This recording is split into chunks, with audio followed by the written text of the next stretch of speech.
Hello friends, today will discuss about how a refrigeration system works. तो ये देखते हैं एक रेफ्रिजरेशन सिस्टम कैसे काम करता है।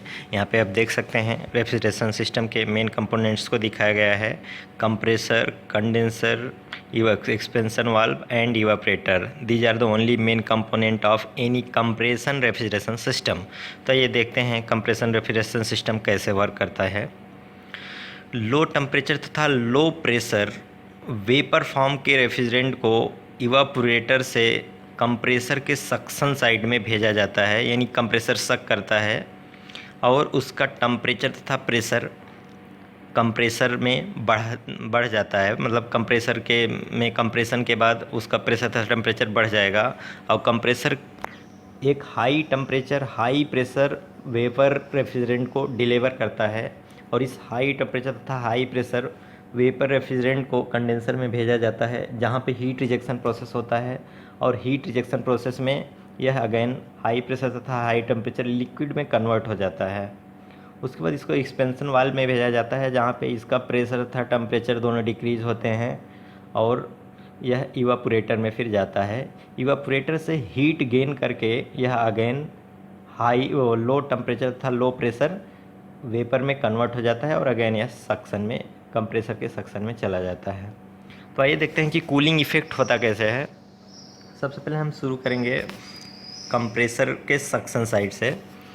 तो एक्चुअली कंप्रेसर के सक्शन साइड पे आप जानते हैं लो टेम्परेचर तथा low pressure vapour refrigerant inter करता है।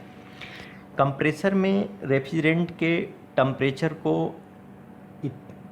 तथा प्रेशर को इतना बढ़ाया जाता है जिससे कि वो कंडेंसर के कूलिंग मीडियम के टेम्परेचर से ऊपर हो जाए। यानी सपोज आप कंडेंसर एयर कूल्ड है या वाटर कूल्ड है, जो भी कूलिंग मीडियम है उसका जो टेम्परेचर होगा उससे ज़्यादा टेम्परेचर हो जाना चाहिए रेफ्रिजरेंट का।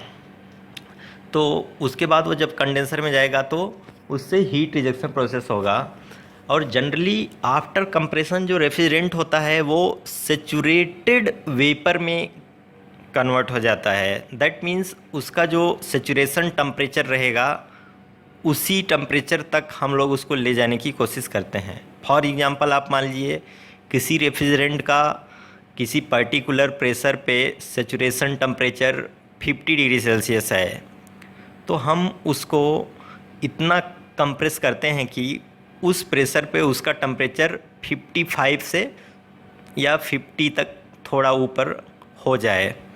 तो उसके बाद जैसे ही यह रेफ्रिजरेंट कंडेंसर में जाएगा, कंडेंसर का जो कूलिंग मीडियम है एयर हो सकता है या वाटर हो सकता है, वो हीट एब्जॉर्ब करेगा high temperature high pressure vapour refrigerant से और यह सेचुरेटेड ऑलरेडी है, इसलिए जैसे ही इससे हीट रिमूव होगी लेटेंट हीट, यह लिक्विड फॉर्म में कन्वर्ट हो जाएगा और इस लिक्विड फॉर्म हाई टेम्परेचर था हाई प्रेशर रेफ्रिजरेंट को एक्सपेंशन वाल्व में भेजा जाता है।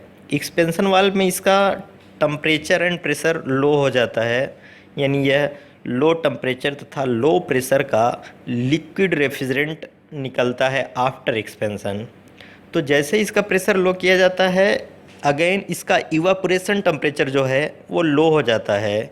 सपोज फॉर एग्जांपल आप मान लीजिए इसका इवापोरेशन टेम्परेचर -10 डिग्री सेल्सियस हो जाता है और अब यह जैसे ही इवापोरेटर में जाएगा वहाँ से हीट गेन करेगा और हीट गेन करके यह वेपराइज्ड हो जाएगा, वेपर फॉर्म में हो जाएगा और अगेन यह कंप्रेसर के सक्शन में चला जाएगा। तो इस तरह ये एक रेफ्रिजरेशन सिस्टम काम करता है। मेनली रेफ्रिजरेशन सिस्टम में जो heat rejection and heat absorption process होने चाहिए वो सिर्फ और सिर्फ latent heat rejection and latent heat absorption process ही होना चाहिए। इसी बेस पे यह काम करता है। आइए इसको हम पीएच तथा टीएच डायग्राम से समझने की कोशिश करते हैं। पीएच तथा टीएच डायग्राम यानी pressure enthalpy and temperature entropy diagram में आप देख सकते हैं दिखाया गया है। प्रोसेस 1 से 2 है जो कंप्रेशन प्रोसेस है। 1 से 2 आइसेंट्रोपिक कंप्रेशन प्रोसेस है। आइसेंट्रोपिक कंप्रेशन प्रोसेस में प्रेशर तथा टेम्परेचर बढ़ जाता है लेकिन एंट्रोपी कांस्टेंट रहेगी। और 2 to 3 प्रोसेस जो है वो कंडेंसेशन प्रोसेस है। कंडेंसेशन क्या होता है, हीट रिजेक्ट किया जाता है कंडेंसर में। सो हीट रिजेक्शन प्रोसेस जो होता है वो कांस्टेंट प्रेशर पे होता है, आप देख सकते हैं। 3 to 4 is the expansion process, यानी एक्सपेंशन वाल्व में जो एक्सपेंशन होता है उसमें उसका प्रेशर तथा टेम्परेचर घट जाएंगे। आप पीएच तथा टीएच दोनों डायग्राम में देखिए, टेम्परेचर तथा प्रेशर घट जा रहे हैं, लेकिन एंथैल्पी कांस्टेंट रहेगी, यानी हमारा जो एक्सपेंशन प्रोसेस है that is constant enthalpy process. और एंट्रोपी जो है वो बढ़ जाएगी, क्योंकि जो एक्सपेंशन प्रोसेस होता है वो इरिवर्सिबल प्रोसेस होता है, और इरिवर्सिबल प्रोसेस की एंट्रोपी हमेशा इंक्रीज हो जाती है। और 4-1 जो है वो रेफ्रिजरेशन में हीट एब्जॉर्प्शन प्रोसेस होता है, जो कि इवापोरेटर के सराउंडिंग हीट को लेता है, हीट एब्जॉर्ब करता है। रेफ्रिजरेशन में रेफ्रिजरेंट जो होता है वो हीट को एब्जॉर्ब करके उसका टेम्परेचर बढ़ता नहीं, क्योंकि ये लाइटेंट हीट पे एब्जॉर्प्शन सिस्टम माना जाता है आइडियली। तो इस तरह 4-1 जो होता है वो हीट एब्जॉर्प्शन प्रोसेस हो जाएगा, इसमें एंथैल्पी बढ़ जाएगी, एंट्रोपी बढ़ जाएगी, और अगेन साइकिल कंप्लीट हो जाएगा।